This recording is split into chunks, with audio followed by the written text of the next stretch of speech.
শিক্ষার কোনো বয়স বা সময় হয় না। কি ঠিক বললাম তো? প্রতি মুহূর্তে আমরা কিছু না কিছু শিখেই যাচ্ছি। তাই ভাবলাম নিজেকে আরেকটু আপডেট করে নিই, প্র্যাকটিস আবার শুরু করে দিই। তো একটু নিজেকে সময় দিই। আর এর মাঝখানেও বিয়ের পর, অর্থাৎ বিয়ের পরে আমি কথাটা বলছি, এখনো আমার দায়িত্ব, আমার না প্রতিটি মেয়ের বলো সবারই কিন্তু দায়িত্ব বেড়ে যায়। এর মাঝখানেও ভাবলাম নিজেকে একটু সময় দিয়ে প্র্যাকটিস করি, যদি কিছু করা যায় জীবনে।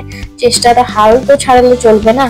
তো যাই হোক, এখন যেমন একটা দায়িত্ব বেড়ে গেছে, যেমন সকালে ঘুম থেকে উঠে ঝাড় দিতে হবে, তারপর বাসন মেজে সকালের খাবার করে দেওয়া, মানে এই যে একটা দায়িত্ব, এটা বিয়ের আগে কিন্তু এতটা ছিল না। হ্যাঁ, করতে হতো কিন্তু এতটা দায়িত্ব সহকারে কিন্তু করতে হতো না, এখন যেরকমটা করতে হয়।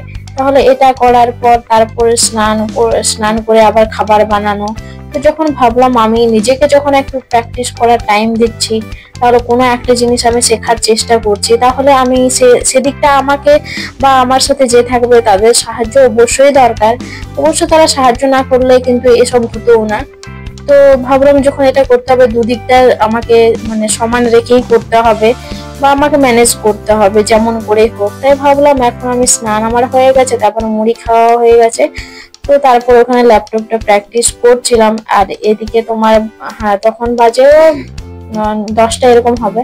আর আমি ঠিক করে নিয়েছিলাম 12টার দিকে রান্না করবো, তাহলে 1 ঘন্টার মধ্যে কমপ্লিট হয়ে যাবে। তো এখানে 12টা বেজে গিয়েছিল, তারপর আমি এই যে রান্না বসিয়ে দিয়েছি। আর ওর ভাতের মধ্যে আমি কিন্তু কাঁচকলা একটা সেদ্ধ হতে দিয়েছিলাম, আর আলু সেদ্ধ হতে দিয়েছিলাম, ওই দুটো একসঙ্গে মিক্স করে কিন্তু আমি মানে ওটাকে মাখা করব।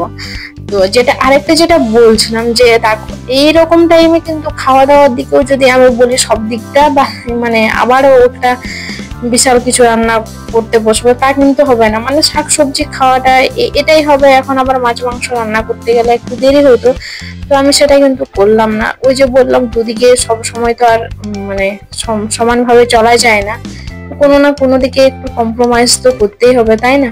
তো এখানে আমি পোস্তটা করেছি, ঝিঙ্গে আর আলু পোস্ত করছি। তারপরে এখানে ডালটা আমি একবারে প্রেসার কুকারে তেল 5 ফোড়ন দিয়ে করে আর ডালটা দিয়ে দিলাম, নুন হলুদ দিয়ে বা একটু ভালো করে নাড়াচাড়া করে জল ঢেলে দিয়েছি একবারেই, যাতে যখন এই সিটি পড়বে 2-3-4টা সিটি পড়লেই হয়ে যাবে। তো সিটি দিয়ে দেবো, ডাল একবারে কমপ্লিট। আর এইটা মাখা থাকবে, ভাত তো হয়ে গেছে, তাহলে কোনো অসুবিধা নেই। কি আমি ঠিক করলাম কিনা অবশ্যই তোমরা কমেন্ট করে জানিও।